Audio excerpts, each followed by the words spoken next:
ओम श्री परमात्मने नमः।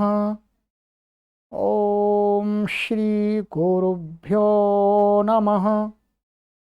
ओम श्री ऋषिभ्यो नमः। ओम सहना भवतु सहनौ भुनक्तु सह वीर्यं करवावहै तेजस्विनावधीतमस्तु मा विद्वेषावहै। ओम शांति शांति शांति।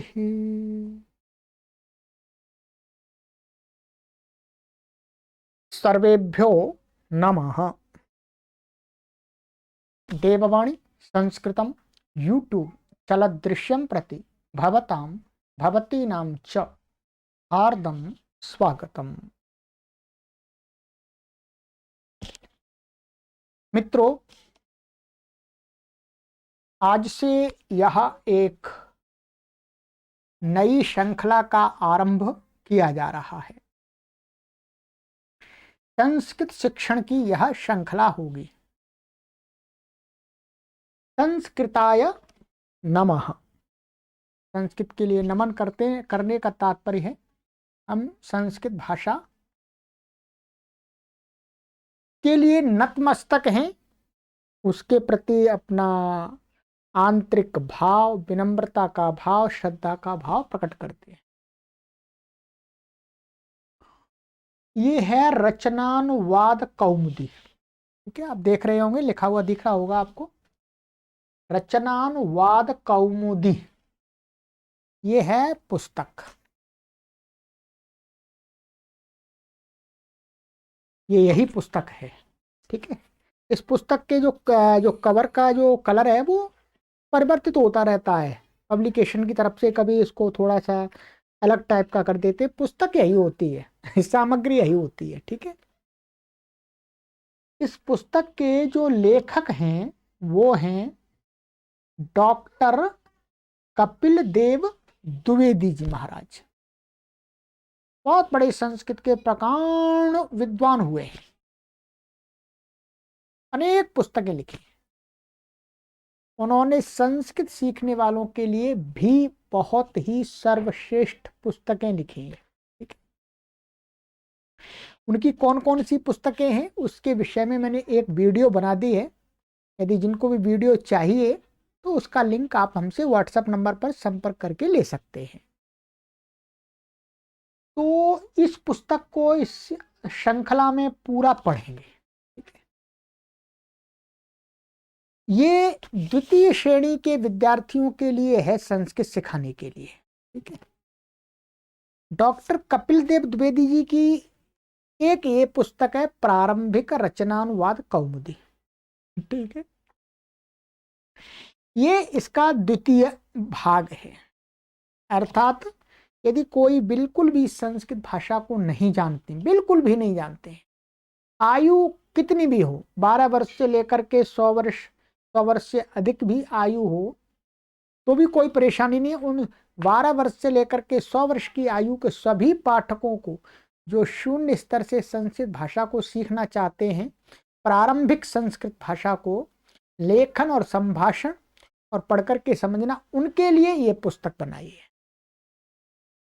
ठीक है, इसका नाम है प्रारंभिक रचनानुवाद कौमुदी।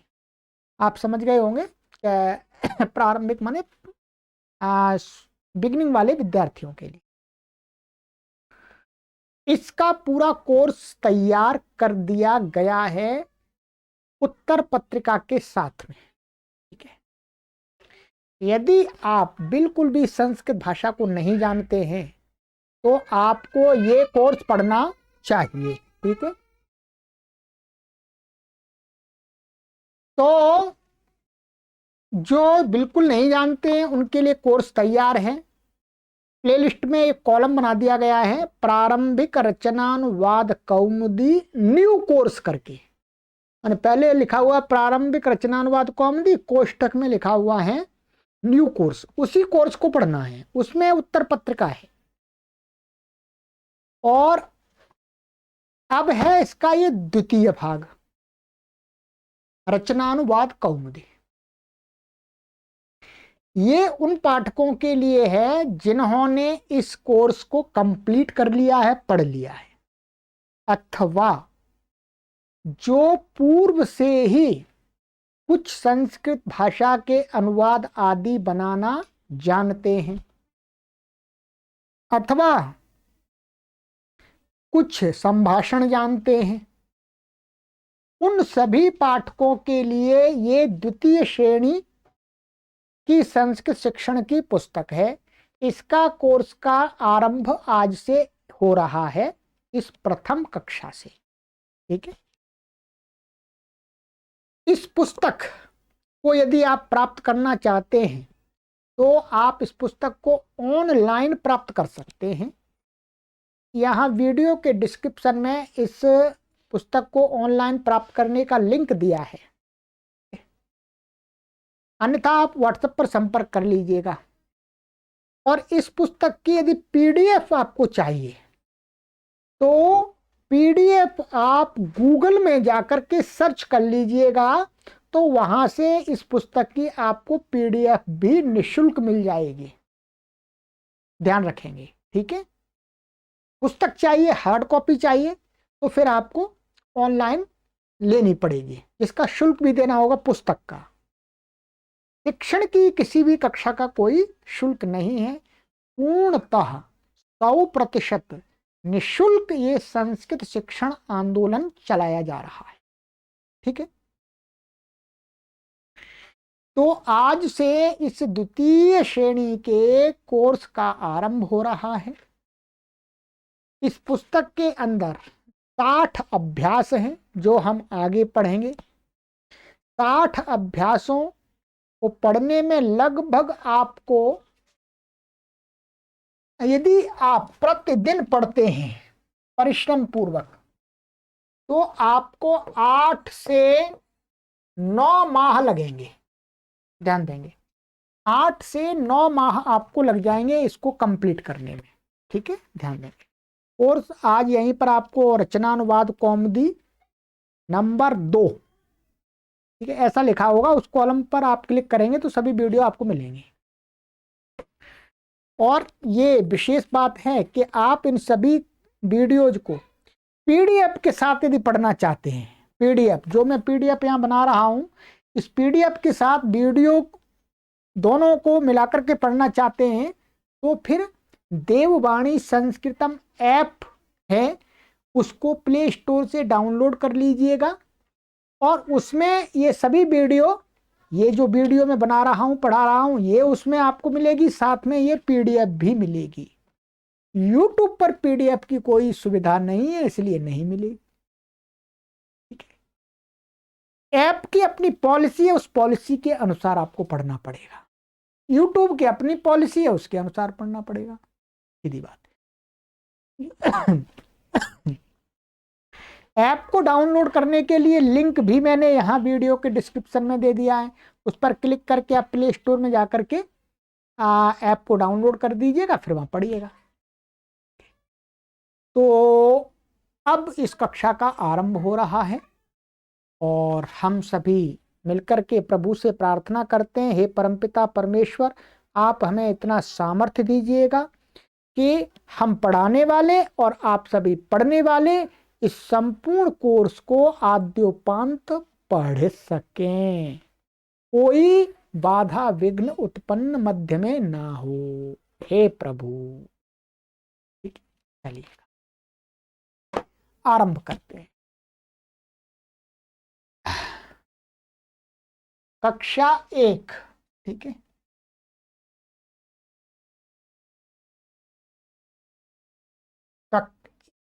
प्रथमा कक्षा। चलिए, इसमें सबसे पहले इस प्रकार से दिया, इसमें भूमिका जरूर पढ़ लीजिएगा। क्योंकि भूमिका मैं नहीं पढ़ूंगा यहाँ पर, भूमिका आप पुस्तक में पढ़ेंगे या PDF डाउनलोड करेंगे, उसमें पढ़ लीजिएगा, वो अवश्य पढ़ लीजिएगा, ठीक है, तो निर्देश दिए हैं इसमें।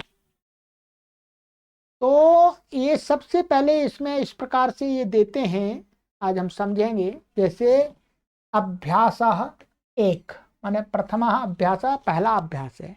इस प्रकार के इस पुस्तक में मैंने बताया आपको कितने अभ्यास हैं, 60 माने 60 अभ्यास पढ़ने हैं।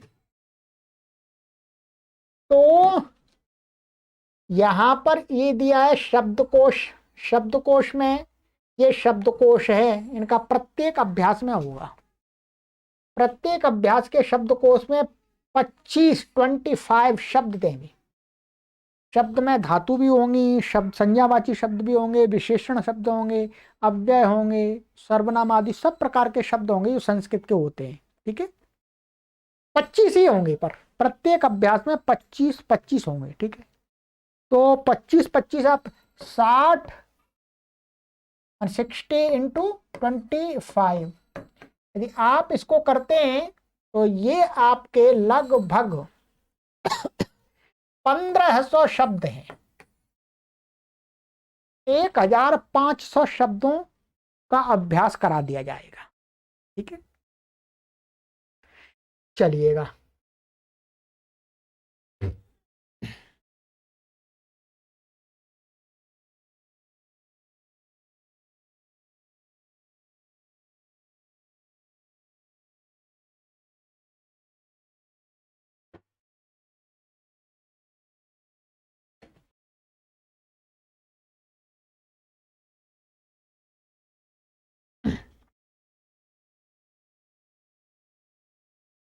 तो शब्दकोश देखते हैं। शब्दकोश में सबसे पहले आपको क्या करना है, ये प्रारंभिक रचनानुवाद कौमुदी आपने पढ़ी है आपने वास्तव में, तो आपको ये प्रारंभिक के कुछ अभ्यास बिल्कुल सरल प्रतीत होंगे, क्योंकि ये सारी चीज इसमें पढ़ा दी है, बहुत सारी चीजें, ठीक है।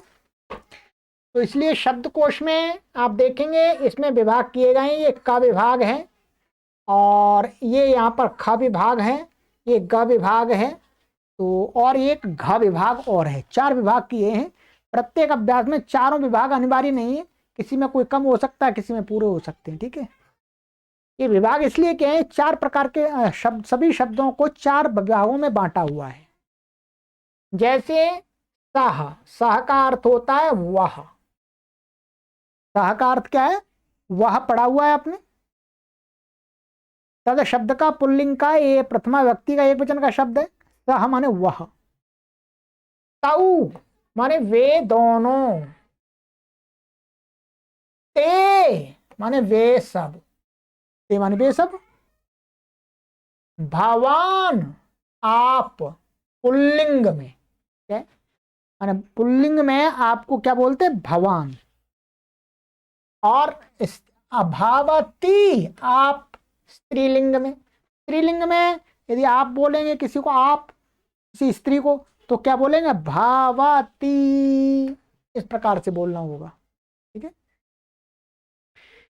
ये आपके सर्वनाम शब्द। सर्वनाम शब्द आपको प्रारंभिक रचनानुवाद कौमुदी में अच्छी प्रकार से समझा दिया है। सर्वनाम शब्द किनको बोलते हैं, जिन शब्दों का प्रयोग सबके साथ किया जा सके वो शब्द क्या है, सर्वनाम, ठीक है। ये शब्द ऐसे हैं, इनका पुल्लिंग में भी प्रयोग होता है, स्त्रीलिंग में भी होता है, नपुंसकलिंग में, पर रूप बदल जाता है। इनका मूल शब्द तो आपको पता ही है, पढ़ा है आपने। ये तत् के रूप है, तत् के तीनों लिंगों में चलते हैं। यहाँ पर तो पुल्लिंग में दिखाए हैं। भवान भवत शब्द है, ये मूल शब्द क्या है, भवत। तो ये भी क्या है, भवत के तीनों रूपों में, तीनों लिंगों में चलते हैं, स्त्रीलिंग में, पुल्लिंग में और नपुंसकलिंग में भी चलते हैं। तो सबके साथ संबंध लगता है, इसलिए इनको क्या बोलते हैं, सर्वनाम शब्द, प्रोनाउन जिसको बोलते हैं, ठीक है। तो ये हो गए शब्द। राम, राम। ईश्वर, ईश्वर या स्वामी। बालक, बालक। मनुष्य, मनुष्य। नरः, मनुष्य। ग्राम, गांव। नृपः, राजा।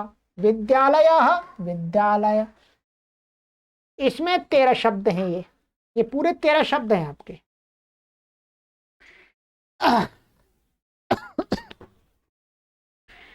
ये कैसे संज्ञावाची शब्द है, नाम है, माने ये नाम है, संज्ञावाची हो गए, नाउन हो गई। तो ये आपको सभी याद हैं, हमें पता है ये सभी याद हैं क्योंकि ये पहले हमने सब पढ़ा दिए। फिर भी आवृत्ति कर लीजिएगा।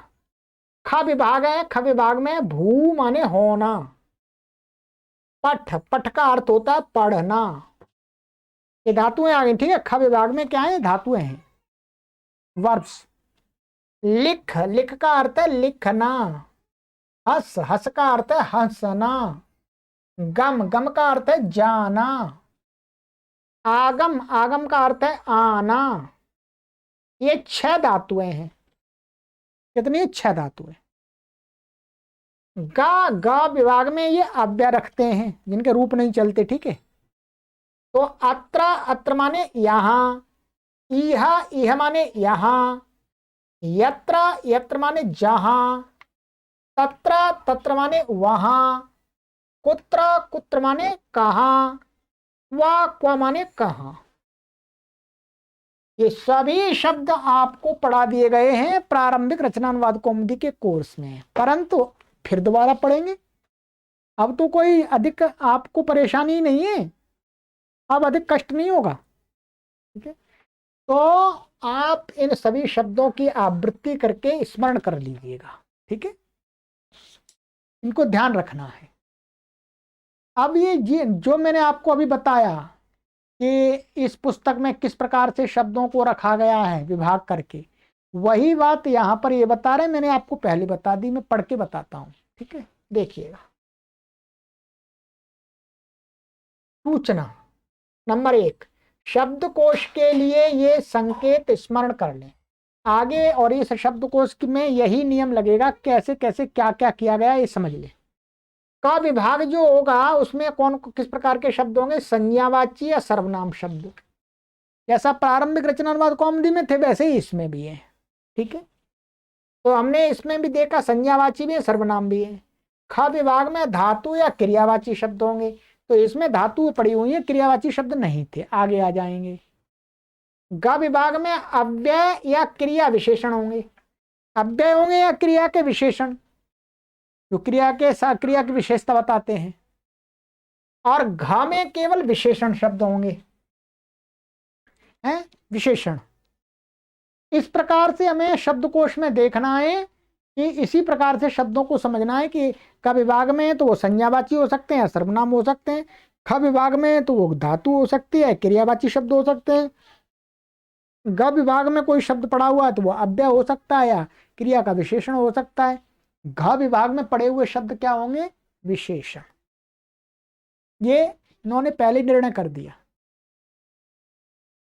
ऐसा यहां पर इन्होंने फॉलो भी किया है। ये सर्वनाम थे और फिर संज्ञावाची थे क में, फिर ख में भू धातु है, ग में ये अव्यय, घ इसमें है नहीं, ठीक है। चलिएगा, ये हो गया। ये लिखा हुआ है, ये संकेत सभी अभ्यासों के लिए है, 60 अभ्यासों में इसी प्रकार से फॉलो करना है। अब आइएगा आगे, और भी ये सारी बातें पहले सब पता है आपको, फिर भी बता देता हूं। नंबर 2 का चिन्ह, चिन्ह का है ये ऐसा चिन्ह, एक खड़ी लाइन अर्थात लकीर, तक अर्थ का बोधक है। जो यदि हमने लकीर ऐसी कर दी तो उसका वो अर्थ क्या होगा, तक, तक अर्थ बताएगी। तक शब्द वहां लिखने की जगह लकीर खींच देते हैं, जैसे एक और फिर ये लकीर इसमें डाल दी लाइन और ये 10 लिख दिया। इसका अर्थ क्या होगा, 1 से 10 तक, अर्थात 1 से 10 तक, ये अर्थ हो गया लकीर का। 1 से 10 तक ये अर्थ हुआ, ठीक है। राम और विद्यालय, तो इसका अर्थ हुआ राम से विद्यालय तक के शब्द। ऐसे राम और लाइन और विद्या लिख दिया तो समझना है हमें राम से विद्यालय तक के शब्दों के विषय में बता रहे हैं। खा, वत, वत, वत लगा जिस शब्द के पीछे, अर्थात तुल्य सदृश, उसका अर्थ में क्या समझना है, जिस शब्द के पीछे वत लगा दिया तो उसके समान समझना है। जैसे रामवत, राम के पीछे वत लगा तो इसका अर्थ हुआ राम के तुल्य, राम के तुल्य रूप चलेंगे या कुछ भी जो भी बताएंगे, जैसे राम के हैं वैसे ही जिस शब्द के बता रहे हैं उसके होंगे। तो वत किसका बोधक है? तुल्य या समान, सदृशता का। भावती वत, तो इसमें भवती में वत लगा दिया, अर्थात भवती के तुल्य रूप चलेंगे, ये समझना है। वत शब्द इसके पीछे लगा है तो उसमें हमें ये अर्थ समझना है। चलिएगा अब देखिएगा, आगे चलते हैं, बिल्कुल इसी क्रम से पढ़ेंगे जैसे इन्होंने दिया है। फिर तीसरा का राम और लाइन विद्यालय, इसका अर्थ क्या हो गया? रामवत। हाँ, ये लिख दिया राम, तो राम से विद्यालय तक ऐसा हो गया। और रामवत इसका अर्थ हो गया राम शब्द से, यहाँ ये पूरे का अर्थ हो गया। इसका बताया राम लाइन विद्यालय कामा फिर रामवत, इसका पूरे का अर्थ क्या समझना है हमको? राम से विद्यालय शब्द तक के, राम से विद्यालय शब्द तक के रूप राम के शब्द के तुल्य चलेंगे। रामवत, राम के रूप जैसे चलते हैं वैसे ही विद्यालय तक जो भी शब्द पड़े हुए हैं कोश के अंदर उन सब के चलेंगे। यहां से देखिएगा, राम ये पड़ा हुआ रामा, यहां से लेकर के विद्यालय यहां तक जितने भी शब्द हैं जैसे राम के रूप चलते हैं वैसे ही इन सभी के चलेंगे। राम के कैसे चलते हैं आपको पूरे रूप पहले याद करा दिए गए, फिर भी याद कराएंगे, दोबारा याद कराएंगे। प्रारंभिक रचनानुवाद कौमुदी में आपको पूरे याद करा दिए राम के हैं, फिर दोबारा याद करेंगे, अब जल्दी याद हो जाएंगे, अब कोई परेशानी नहीं है। तो इस प्रकार से समझना है। और भू और ये लाइन है आगम, तो इसका अर्थ है भू से लेकर के आगम तक की जो धातुएं हैं उनके रूप भवती वत माने भवती के तुल्य चलेंगे। भवती के रूप भी आपको 5 लकारों में याद करा दिए हैं। इस पुस्तक में हम 10 लकारों में याद करेंगे, ठीक है, पर आज 5 के ही देखें, अभी 5 के आरंभ में कराएंगे ये। तो ये समझ लीजिएगा, ठीक है, ये सरल है, आपको समझ में आ गया होगा। अब है आपका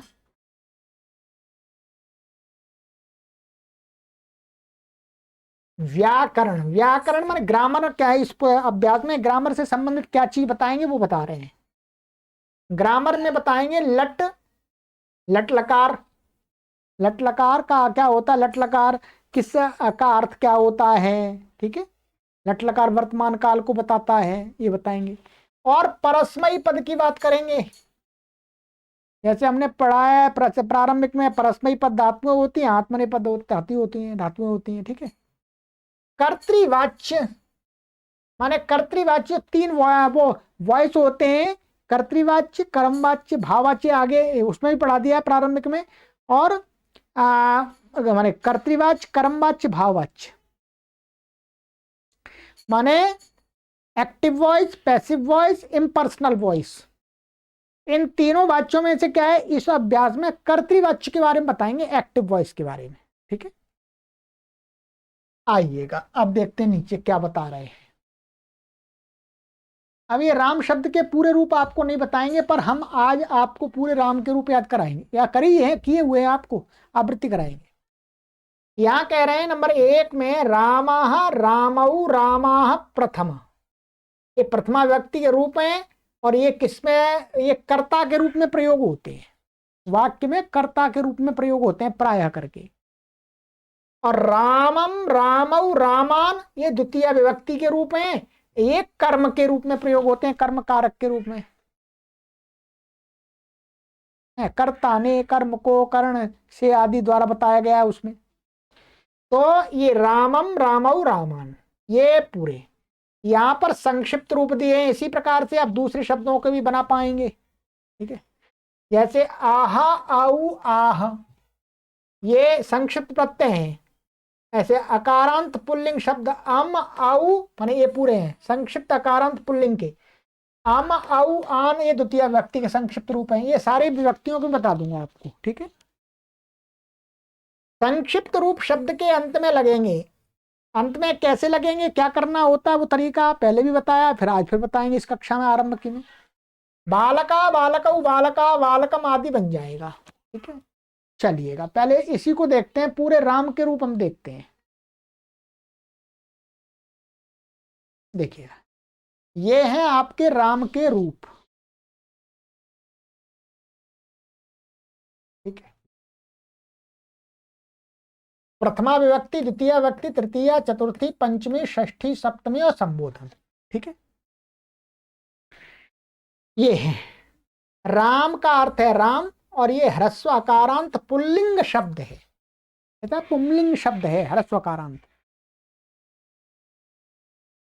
अब कह रहे हैं ये, आइएगा राम के रूप पहले आपको याद है, पहले खूब पढ़ाए, इसमें मैंने खूब आपको रटाए हैं, भूल तो नहीं गए आप इतनी जल्दी, ये तो मुझे ही पता है। चलिएगा मेरे साथ बोलिएगा, रामः रामौ रामाः, रामं रामौ रामान्, रामेण रामाभ्यां रामैः, रामाय रामाभ्यां रामेभ्यः, रामात् रामाभ्यां रामेभ्यः, रामस्य रामयोः रामाणां, रामे रामयोः रामेषु, हे राम हे रामौ हे रामाः। याद हो गए? याद हो गए हैं ही पहले से याद। अब क्या है, राम के समान ही बालक, मनुष्य, नर उनके रूप बताए आपको, तो उसके लिए याद करने की आवश्यकता नहीं है। संक्षिप्त प्रत्यय देते हैं डॉक्टर कपिल देव महाराज जी, क्या देते हैं? संक्षिप्त प्रत्यय। ये प्रत्यय दे रहे हैं, देखिएगा